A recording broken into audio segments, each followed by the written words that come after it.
Muhatuli-Mahulwane wa shango Vho-Raymond Zondo vho ambesa nga tshiimiswa tsha Prasa tshine tsha langula tshumelo dza vhuendi ha zwidimela muṱanganoni wa u amba nga nḓila dza u lwa na vhutshinyi ḓoroboni ya Pretoria. Prasa ine ya languliwa nga muvhuso i wela nga fhasi ha vhuḓifhinduleli ha minista wa muhasho wa vhuendi nahone ndi kale hu na mivhigo ya vhuada nga fhasi ha tshiimiswa tshenetshi. Vho Zondo vha ri vhadzulapo vha lino shango vho pfa vhuṱungu ha u sa ṋekedzwa tshumelo ya vhuendi ha zwidimela yo tsireledzeaho nahone ine vha nga ḓitika ngayo nahone ya ndeme nga mulandu wa u sa langulwa zwavhuḓi na u sa kona mushumo wa vhatshimbidzi vha Prasa.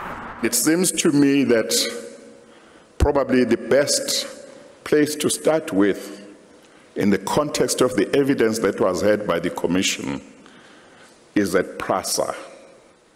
Prasa is a very important state entity that was established in order to provide very essential transport to the people of South Africa, particularly poor people.